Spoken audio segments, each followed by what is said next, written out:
Hello, everyone. My name is Colin Hanson. I'm with the City of Grand Forks as a community development planner. And with me is Greg Syrup. Greg, do you want to introduce yourself? Sure, yeah. I'm Greg Syrup. I work with the North Dakota Small Business Development Centers here in Grand Forks. I am part of the COVID-19 support team, which is why I'm with you today. Awesome. Well, this video is meant to be a walkthrough of the C-Run application, the C-Run being the COVID Response Unmet Needs Revolving Loan Fund. So if you are interested in applying for this program, for this loan fund, this video is meant to help you walk through the application, take a look at the eligibility self-check, and hopefully help answer some questions about the application and walk you through that. First thing we're going to look at is where to go to find information. We are going to start with grandforksgov.com, which is the website for the City of Grand Forks, and we're going to go /CRUN for the C-Run program. And that's going to take you to this page. The first button you're going to see is the Are You Eligible button. That's going to be the first place you want to start.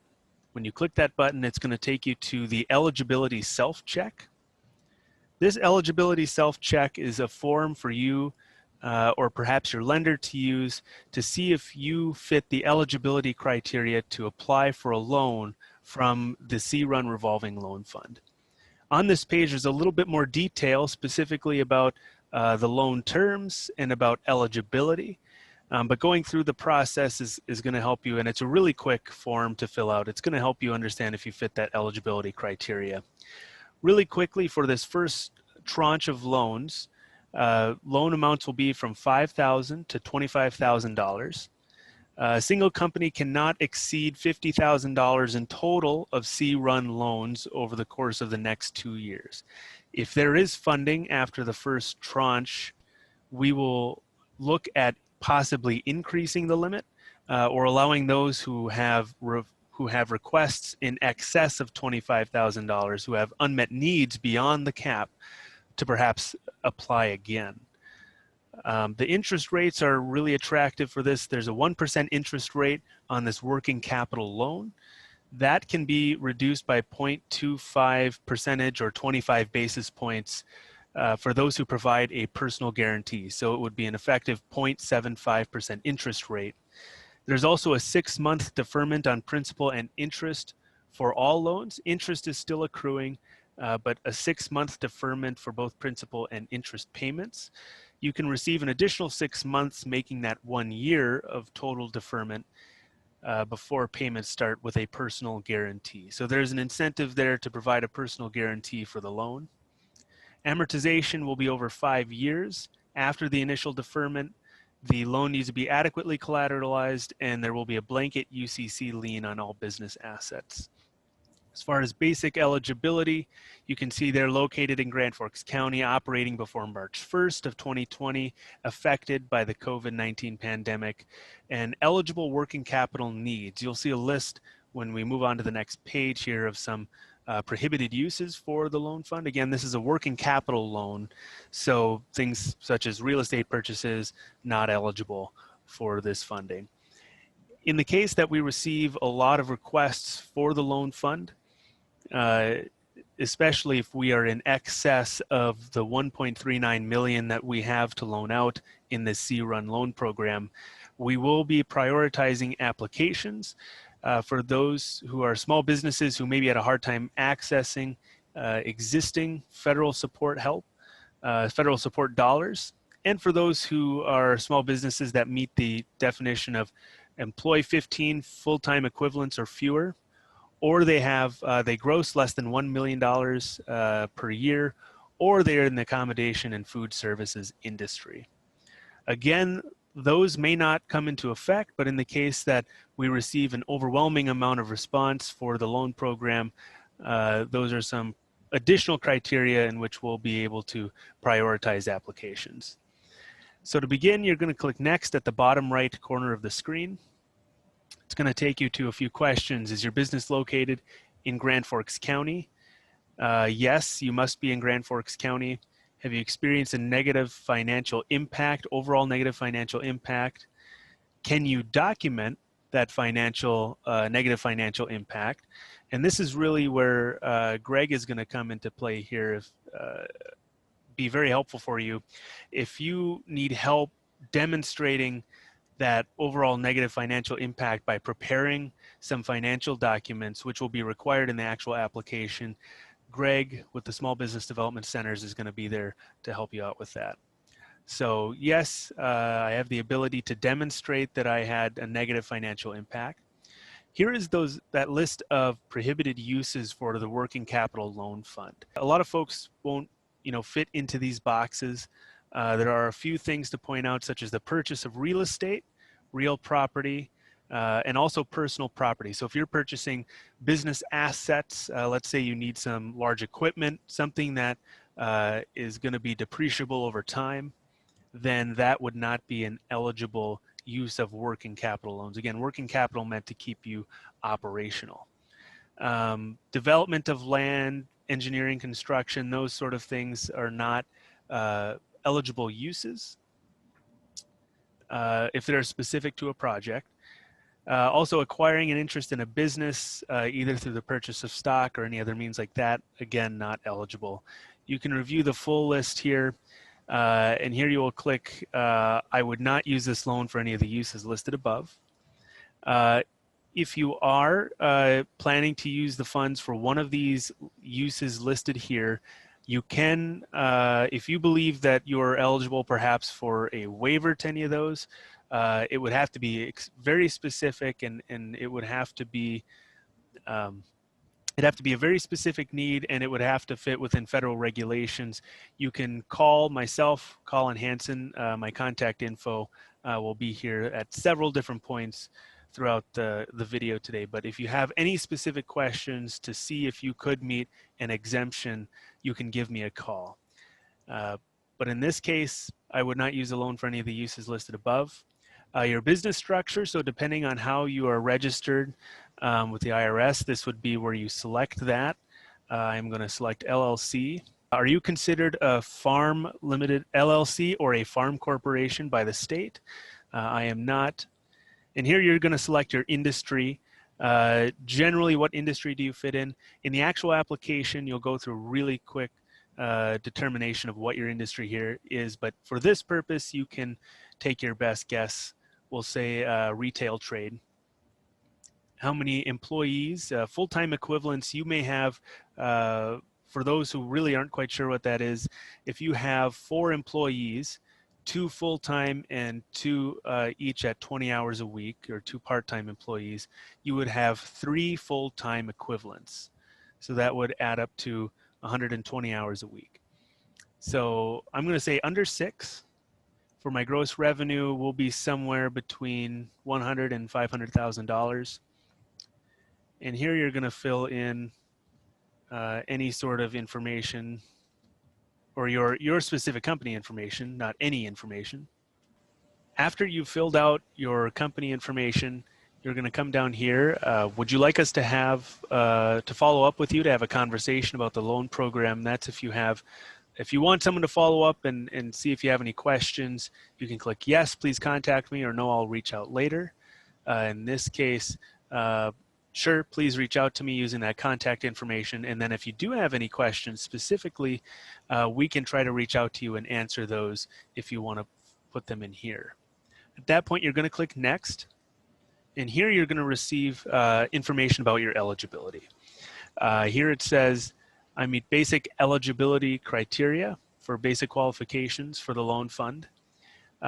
In the case that, again, we receive a lot of interest and applications for the loan fund, I would meet priority consideration as a targeted business due to my full-time equivalents. I had 15 or fewer FTE, and I also had under 1 million in gross revenue, which also gave me that priority consideration.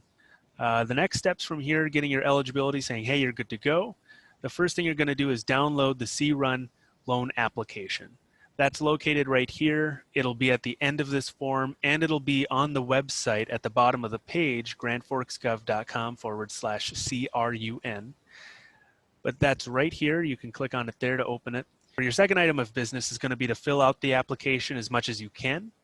From there, you're going to contact Greg with the Small Business Development Centers to review your application. And if you need any assistance in filling out the application or preparing some of your financial documents, that is another good time to reach out to Greg. And after going through that and receiving a thumbs up from the SBDC saying you're ready to apply or ready to submit, you submit that to myself in the city of Grand Forks at my email address. My point of contact is down here. If you have any questions about program eligibility, the application, or the approval process, Greg's information is up here too, right underneath the application. You then submit the form, and once it has sent, again, you will be given the opportunity to download that C-Run application. One thing we want to do as well, I'm going to go back to this page here where we found the Eligibility Self-Check button. If you scroll down to the bottom, you're going to see again our contact information right here, but the C-Run RLF application is also located here. Clicking that application, we see the PDF has been pulled up. The application is a fillable PDF form, so you can fill it out entirely online if you like. In fact, that is the ideal circumstance. It is the easiest way to go about that. Again, some more information about the loans, which we just covered. The same sort of process for how to apply.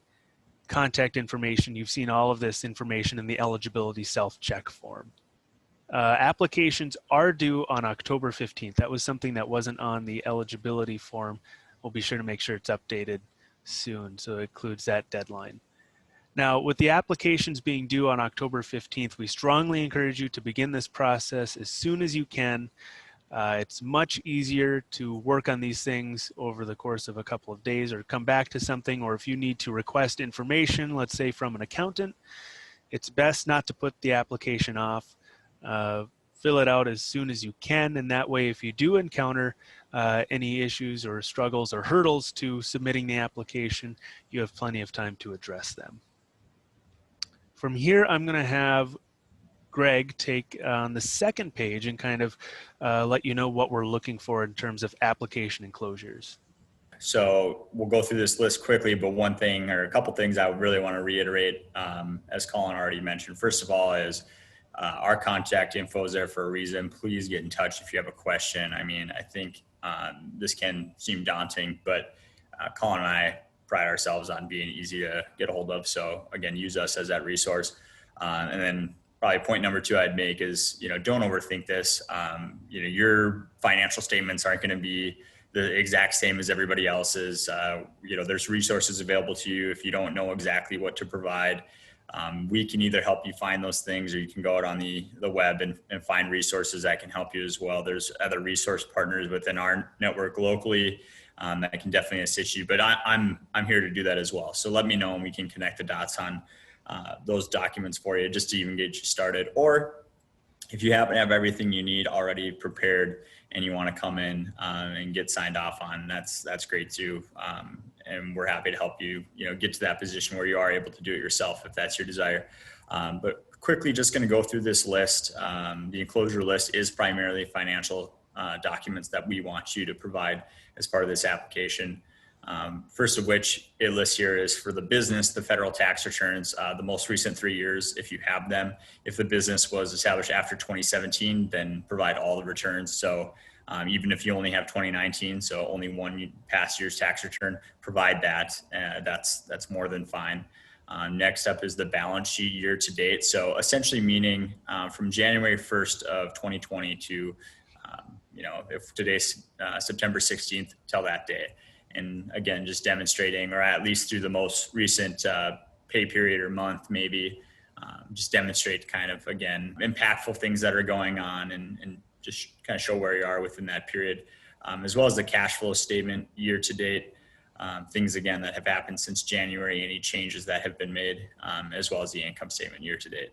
And then once you have all those things compiled, it might be easiest to do this next part, which is put together a financial narrative for incurred impact. So this is kind of just a statement of if you've incurred any negative impact through COVID, through coronavirus, if your customers have been affected, if the way that you have done business has been changed, if you were, in a position where you had to close down your business, maybe you had somebody on staff become infected or you yourself became infected. And, for those things you needed to miss time, perhaps, again, summarize what happened and where the data would support that within your year-to-date documents. Maybe going back till March when it kind of really started to hit the United States, and then playing that out month by month or week by week, whatever's easiest for you, describing what had happened and how it's clear that you've been impacted by coronavirus. And then next up, what we'll be looking for is pro forma income statements. So January 1st, 2021 through June 30th of 2021. So, looking forward to next year, what do you perceive is going to happen? A 3-year pro forma cash flow statement. So this is, again, to help kind of identify your ability to pay, as well as help you understand your ability to pay and develop some self-awareness around your cash flow statement for over the next few years if you do end up getting this loan. And as we think about long-term impacts of coronavirus, this is going to be a useful exercise to kind of painting that picture. So 3-year pro forma cash flow statement, again, those documents can be found elsewhere, templates for you. So if you can't track them down on your own, just let us know. We'll make sure to get you in the right direction on those. Next up, we have financial narrative for anticipated impact. So as you think about the next year, short narrative on this one that explains the impact of COVID-19 from September 1st, 2020 to June 30th of 2021.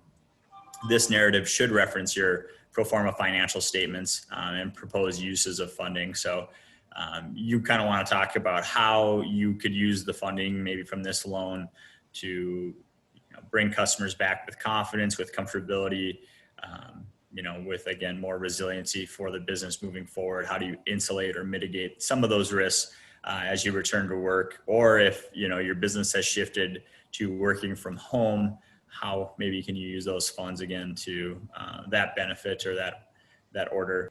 And then next up, we have a certificate of good standing. So you don't have to have this, the certificate back by the time you submit your final application here. But around the time that you are getting ready to submit this, you will want to get in touch with the North Dakota State Tax Department or Tax Commissioner's Office and just make sure you get that certificate of good standing. It could take a few days up to a couple weeks. So we encourage you to do that again. And it's fine if that comes through after the fact, after you've applied.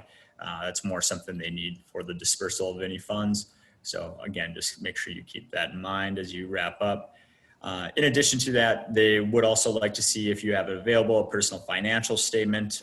This might be something that's pretty easy for you to put together. Again, resources that we can put you in touch with that could help you easily identify this, but it might even just be a personal balance sheet identifying incomes, assets, any liabilities, just, again, painting that picture to give us an idea or give the committee that reviews these applications an idea on your ability to repay a loan. And they just want to see that you're in a good position to do all that. And then also just kind of a standard housekeeping item here, information concerning that they would also want information concerning any pending or threatened litigation against you or your business, or administrative proceedings, or any administration orders, judgments, or injunctions. So if you have any other legal issues kind of on deck or in occurrence at this time, they just want to kind of be aware of that, just again, to analyze that prior to doing anything. So that's kind of it for the checklist. So from here, we can kind of move on to the next page, which I think Colin will talk about. We get to the business financing application. This information is generally pretty straightforward.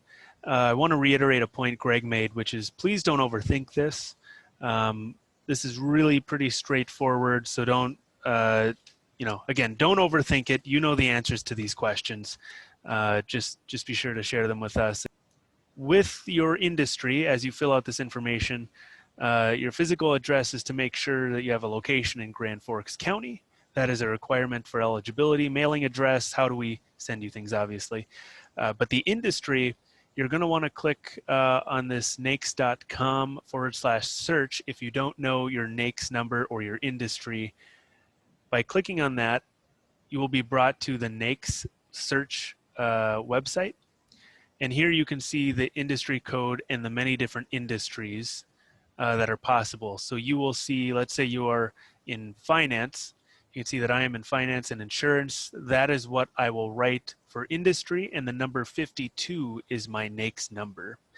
If you're not sure if you fit into a specific industry or not, you can actually click and drill down into some of these or into these categories.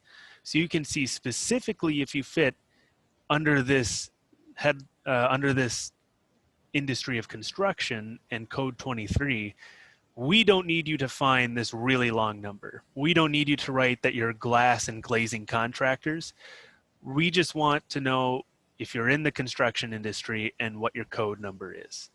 Again, this may help you if you're not sure to try to find your industry specifically, or to get some clarification on if you fit into an industry. Again, we are not looking for you to spell out that information for us or the longer NAICS number.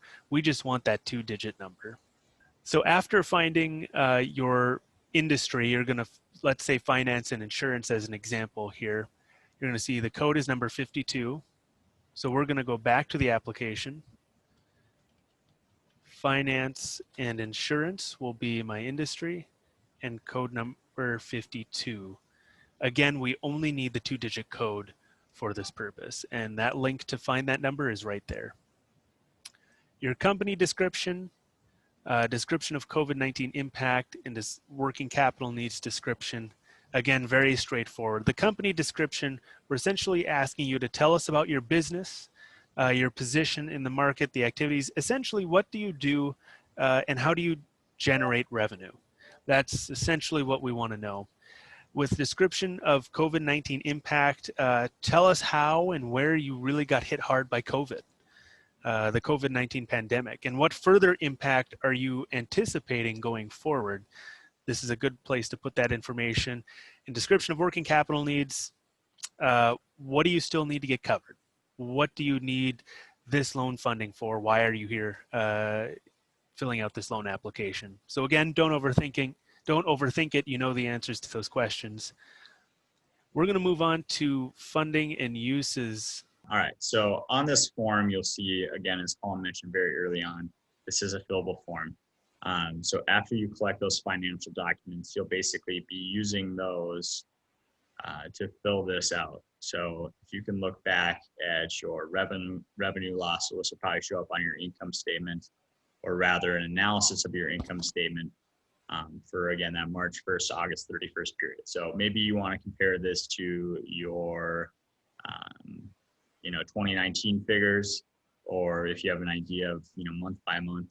Again, if you could have said your business was on track to do X amount of dollars, and then based on what you were doing before, maybe you saw a 20% or 50% reduction in that business. If that's, again, you're trying to identify the amount of that loss, just kind of either generally or, if you can, as specifically as possible. So again, revenue loss that's already incurred for section number 1 there, and Colin might be throwing in some numbers here, and as you can see, it's a smart document, so we'll automatically tabulate that. Item number 2, that is the anticipated loss. So it did ask you on the form for an income statement pro forma for September 1st, 2020 through June 30th, 2021.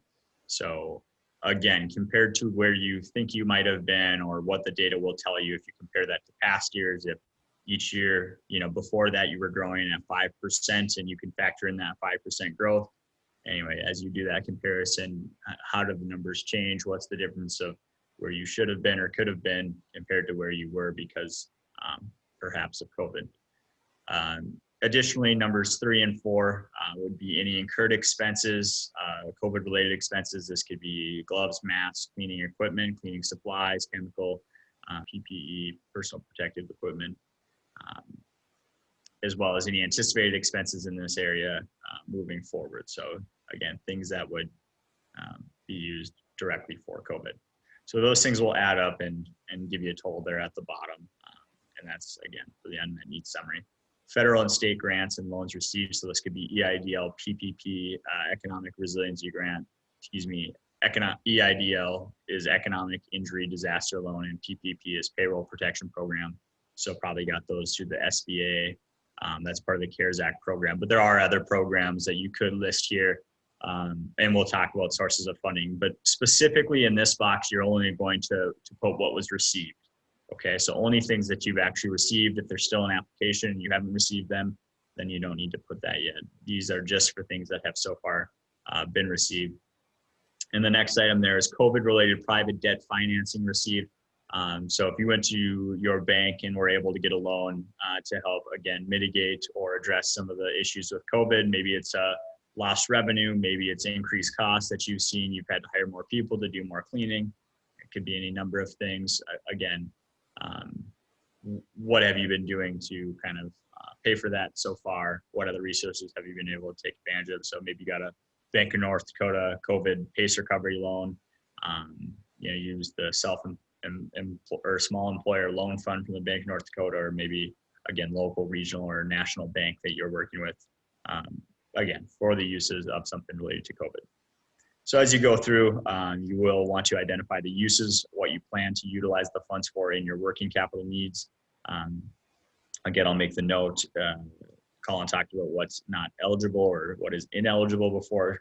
So purchase of fixed assets, including land improvements to that land or other capital improvements, construction, machinery, and other similar activities are not eligible for funding under this program.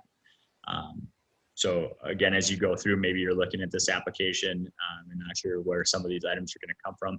I would say typically these items can be found on your income statement. So if you look back at past income statements, you could see what was incurred. If you have monthly income statements, or could do it on a quarterly basis, maybe you can, again, tabulate some of these things up pretty easily and just sum whatever your inventory, payroll, utilities, rent, mortgage, anything, again, that you think this would help you address. It's also important to understand that don't put things that you're being covered for on other grants, such as the Payroll Protection Program. You can't put payroll that's already being covered there. EIDL, if you're using that specific to, paying your rent and your mortgage, you shouldn't also list your rent, your mortgage, unless it's above and beyond what the EIDL was able to cover you for.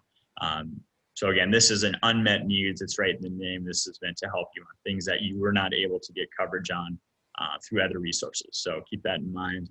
So again, you would want to list anything that was incurred beyond that. And then moving forward, if again, you're running out of funds from these other resources and you still have anticipated expenses coming up, that'd be the next column there. Again, you would want to list what other COVID related items perhaps that this potential loan could help you with. So go ahead and list those. And again, this is a smart document, so it will create a subtotal and then a total for your working capital uses between what you've already incurred and what you anticipate prior to June 30th of 2021. So again, use your income statements from the enclosure checklist that we had you do. That's kind of what we're looking for, is you to give us the summary information there, and then your document should support that. So if we have a question, or rather the committee has a question, they can go back and review that. You want to, again, provide them with all the data. And then next up, we have positions retained and or created with proposed financing. You really don't have to go to great lengths to demonstrate this. The point here is we just want to get an idea of if we're helping you maintain or retain existing employees in your business by utilizing this loan, if that helps you do it. Or if in addition to that, you're creating new full-time equivalent positions and the number of those. So again, if this loan has an impact on the labor force and count within your business, they just want to be aware of that so they can understand how it is impacting businesses. And then moving on to the next page here as we list sources. So as you think about other areas you could have received funds from, this could definitely be an area that you want to look at just to determine if your needs have not been met. So first item on here is going to be this loan. So if you're plan to apply for this loan, you just want to put the amount. So if you're going for the full amount, it's going to be $25,000. Again, look to be $5,000 to $25,000 was the range that you could get. So again, check that box. list what you plan on using it for. So the use of funds that maybe you just had listed there, that's where the description would go, but you want to put the amount in there. Next up, SBA Paycheck Protection Program. So again, if you use that, what amount did you get? Check that box. What did you use it for? What was your covered period? Maybe you could describe that and just say it was for payroll on months already incurred, maybe. And in the future, maybe you're using this program, the C run, to pay for anticipated expenses in payroll that aren't covered by that. That could be easily the situation. Next up, the EIDL, or Economic Injury Disaster Loan. Again, the amount, check that box, what you're using that loan for. Could be a number of things that are eligible under there, such as some working capital needs for the business, some operating costs. So it could be rent, mortgage payments, things like that, utilities. Next up, the Economic Resiliency Grant. So this is eligible to all businesses in North Dakota that were registered, up to $50,000. So if you were able to take advantage of that program, what'd you use it for?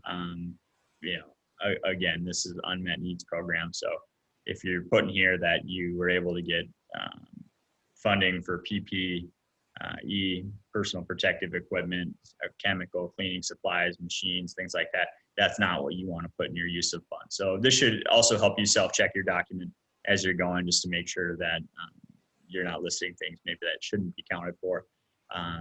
Next up, the Bank of North Dakota COVID-19 PACE Recovery Program, or CPR. You would know if you had this. This is, again, you're working with your bank or the Bank of North Dakota to secure this.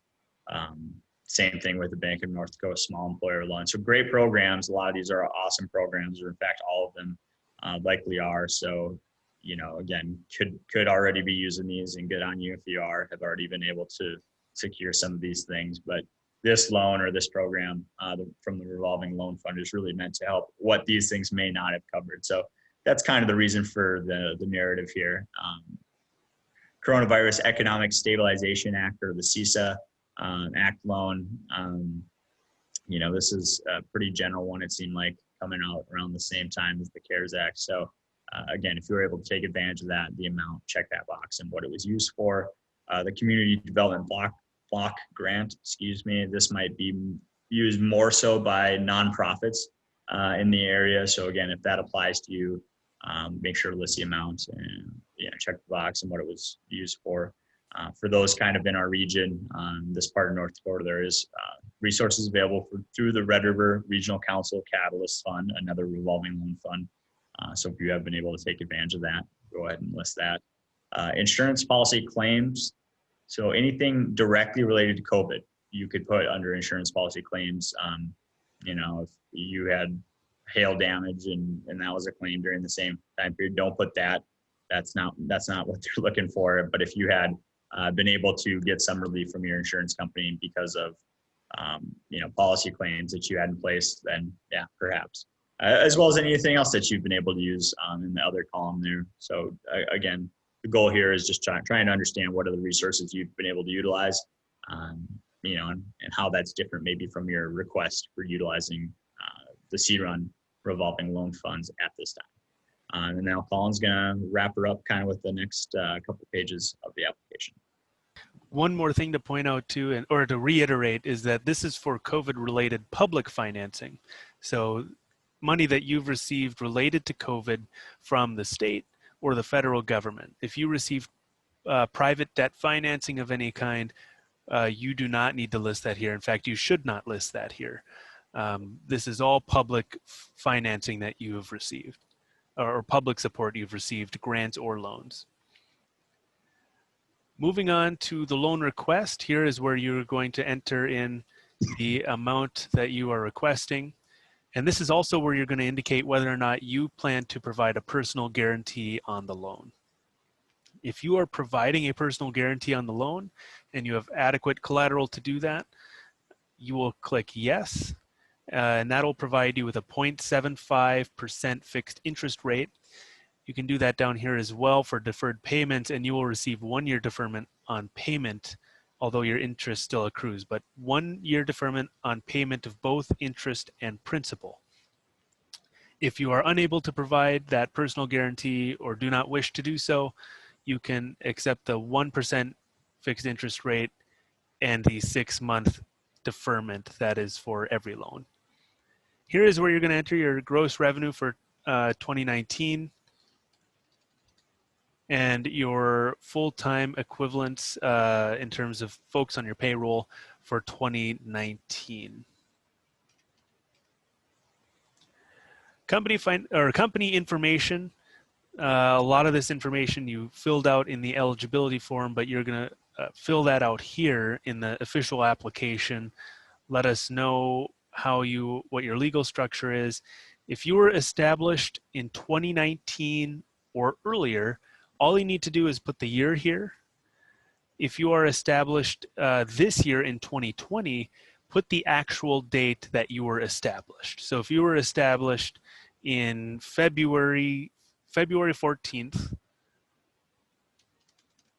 you would put that here in that fashion. Your locations are going to be important. If you are a corporation, please list your president, vice president, and secretary, and list all owners who have a 20% ownership or more within the company. You're going to fill that out right here along with their percentage owned. Additional information we're going to be looking for includes primary bank, a company attorney if you have one, and accountant if you have one as well. Few more questions. Has the company or any of its principals ever been involved in bankruptcy? A lot of these are questions we need to ask. This question here is asking if you have any outstanding tax liens, specifically for the company, any officer, subsidiary, or affiliate. We are requesting, as Greg mentioned earlier at the enclosure checklist portion of this application, that you will request a certificate of good standing from the North Dakota State Tax Commissioner. That is going to help inform us that you do not have any outstanding tax liens, but here we're asking you to affirm that you do or do not. In any of the cases that you do answer yes to any of the 4 questions at the bottom of this page, we're asking that you please enclose any additional documentation, including an explanation for those answers. Continuing on, are there any owners or officers on parole or probation? And if any individuals who are considered management, if they've been convicted of a crime, to please note that as well. The last page is the agreement section. There are 2 signatures required here, and it is not being shown in this specific version that I have up, but there is, when you open up the Adobe file, once you've downloaded it and open it up, there are official legally binding signature lines here and here. Please read through it thoroughly and sign and date at the bottom. And that is the application. So if you have any questions beyond what we've talked about in the video, or even if there's something in the video that you heard that you have more questions about or doesn't make sense, please contact Greg or myself. We're more than happy to help you through this process. Again, as Greg said earlier, this is not meant to be overly burdensome. You know the answers to a lot of these questions, and if you need help answering some of these questions, we're here to help. Our contact information, I'm going to take you back to the CARES Act page, or the C-Run page on the city website here. You can find all of this information, including the Eligibility Self-Check form, as well as the C-Run RLF application form on this page. You can also find our contact information. Greg, do you have anything else to share with folks? Yeah, one other thing I just wanted to briefly mention is I do have time set aside to help folks who want assistance on this. So please don't delay. If you're ready to go on this, I would suggest, get started early, less than 30 days, even from today. So if you're watching this recording anytime after, time's clicking along pretty quick. I would encourage you to get moving on this. It might take you a little bit longer. You have to wait a couple days to get the documents. So, don't sleep on this. And don't be afraid to reach out. Literally, that's what we're here for. It's our job.